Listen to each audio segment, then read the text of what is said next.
కట్టాలన్నా వారి తాలూకా చేసేలో కావాల్సిందే. ఏ పేద విద్యార్థి తన విద్యా కార్యక్రమాలు జరిపించాలన్నా ఆయన చేయగలవలసిందే. ఏ గుడి బడి వైద్యం ఎందులో చూసుకున్నా మా ఎమ్మెల్యే తన పాకెట్ మనీని ఆయన ప్రజల కింద ఖర్చు పెట్టుకుంటే వీళ్ళకి ఎట్లా వచ్చింది ఇలా తప్పుడు రాతలు రాయించడం?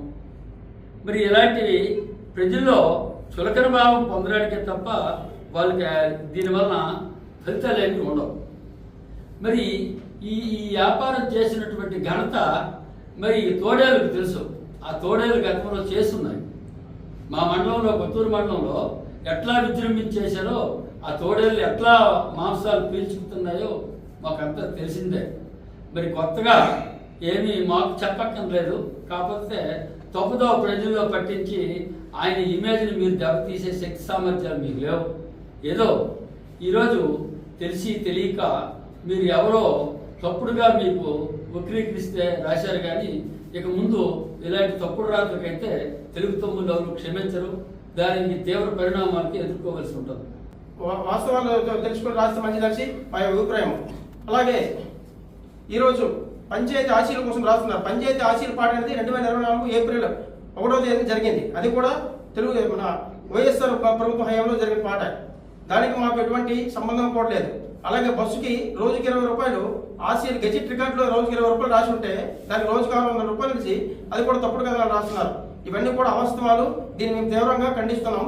అలాగే ప్రతి విషయంలో కూడా తెలుగు తమ్ముడు తనకు ప్రమేయం ఉంది, ఎమ్మెల్యే గారు వస్తామని అంటారు. మా ఎమ్మెల్యే గారికి ఎక్కడ కూడా రూపాయి తీసుకోవాల్సిన అవసరం లేదు. ఆయన స్వయంగా ఆయన ఒక 60 లక్షల రూపాయలు ఖర్చు పెట్టి ఈరోజు డిఎస్సి కోచింగ్ సెంటర్ పెట్టి అనేక మంది విద్యార్థుల్ని డిఎస్సి కోచింగ్ దీనికి తీర్చిదిద్దుతున్నారు. అటువంటి వ్యక్తికి ఎక్కడ కూడా రూపాయి వంచిన చేయవలసిన అవసరం అయితే లేదు.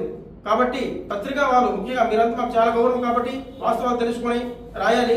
ఇదంతా ప్రజలు గమనిస్తున్నారు. తప్పకుండా ఎవరైతే ఆరోపణలు చేస్తారో వాళ్ళు ఖచ్చితంగా ఆల్రెడీ బుద్ధి చెప్పారు. ఇంకా కూడా భవిష్యత్తు కూడా పాల్గొంటుందని చెప్పి మేము ముఖ్యంగా తెలియజేస్తున్నాం. వాళ్ళకి నెలతో పెట్టిన విద్య. మరి ఈరోజు మా నాయకుడు గతంలో ఎప్పుడైనా ఇసుక వ్యాపారం చేశారా?